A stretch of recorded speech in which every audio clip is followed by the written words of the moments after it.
देख रहे हैं एनएलएम से। देखिए क्या बोला है कि दो यहाँ पे इंक्लाइन प्लेन है, ठीक है। इंक्लाइन प्लेन ले लेते हैं पहले, ठीक है। एक ऐसे, इसका भी एंगल 45, एक ऐसे, इसका भी एंगल 45।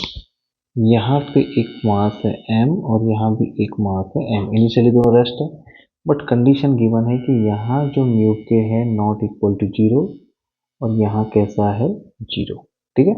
अब दोनों की जो लेंथ है वो l है, ठीक है। और बोल रहा है कि ये जब ऊपर से नीचे यहाँ तक आया ऑब्जेक्ट, ये यहाँ तक आया तो समय यहाँ पे लगा t और यहाँ लगा 2t, ठीक है। एक में t लग रहा है, एक में 2t लग रहा है। तो आपको बताना है कि उस केस में म्यू के का वैल्यू कितना है, ठीक है। तो टाइम का रिलेशन हम बनाएंगे, दोनों में क्या कॉमन है, लेंथ सेम है, ठीक है।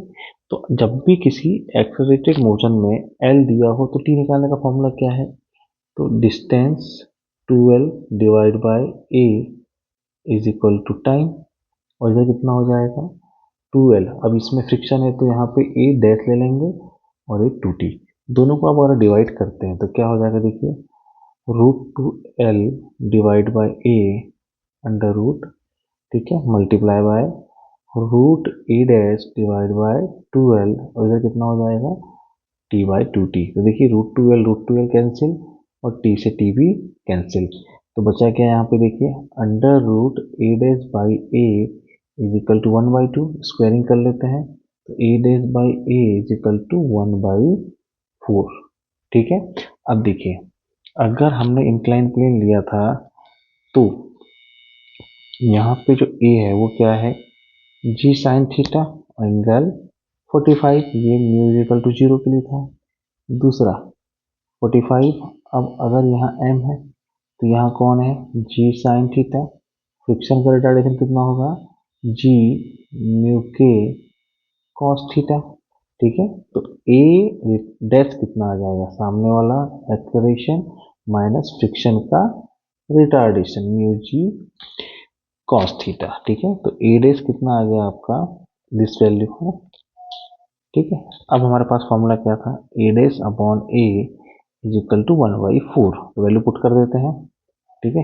a डैश कितना है, g sine theta minus mu g cos theta divided by नीचे वाला कितना है, g sine theta, g cancel, इसको साइन थीटा को सब ले लेते हैं दोनों तरफ, ठीक है। साइन बाई साइन 1 और कॉस बाई साइन कितना हो गया, म्यू के कॉट थीटा, ठीक है, म्यू के कॉट थीटा, ठीक है।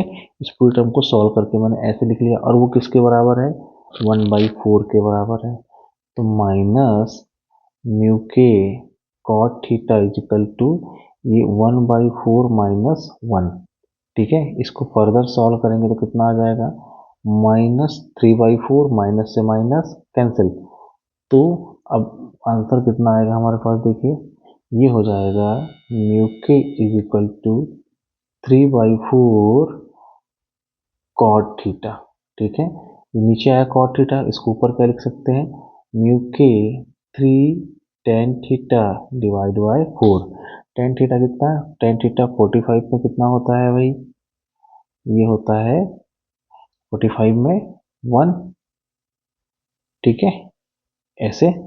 तो अब कितना हो जाएगा म्यू के का वैल्यू, ये हो जाएगा 3/4, और म्यू के को अगर हम सॉल्व करें, देखो 3/4 को हम लिख सकते हैं 0.75, तो आंसर क्या हो जाएगा हमारे पास, बी, ठीक है। आई होप कि आंसर आपको समझ में आया होगा, ठीक है।